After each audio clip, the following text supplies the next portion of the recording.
সামনে ভোট, তাই রাজ্যে ভয়ঙ্কর লুট চলছে আর সেটা তৃণমূলের ফান্ডে চলে যাচ্ছে। ভাটপাড়াতে বিস্ফোরক দাবি করলেন বিরোধী দলনেতা। ভাটপাড়াতে সেনাবাহিনীকে শুভেচ্ছা জানাতে অনুষ্ঠিত মিছিলে অংশ নেন শুভেন্দু অধিকারী। এদিন মিছিল শেষে তৃণমূলের বিরুদ্ধে বিস্ফোরক অভিযোগ করে শুভেন্দু অধিকারী বলেন যে মমতা বন্দ্যোপাধ্যায় বাড়ি বানানোর জন্য যে অর্থ দিচ্ছেন তাতে বাড়ি বানানো সম্ভব হচ্ছে না, কারণ বালির দাম মারাত্মক বাড়িয়ে দেওয়া হয়েছে। ৩,০০০ টাকা বালি ৮,০০০-এ বিক্রি হচ্ছে। ভয়ঙ্কর লুট চলছে। সামনে নির্বাচন, তাই এই লুটের টাকা তৃণমূলের ফান্ডে চলে যাচ্ছে। এদিন শুভেন্দু অধিকারী আবারও পাকিস্তানকে জঙ্গি স্থান বলে ওই দেশের অবস্থা গাজার মতন করে দেওয়ার কথা বলেন।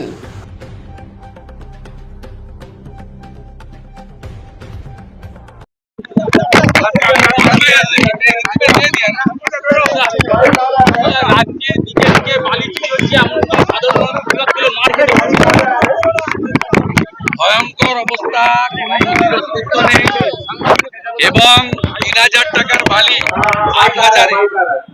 মমতা ব্যানার্জি যে ১ লাখ টাকার ঘর কেউ বাড়ি করতে পারছে না। বালি লুট, বালি কালোবাজারি, এর পুরো টাকা তৃণমূলের ফান্ডে যাচ্ছে আগামী বছর ভোটের জন্য।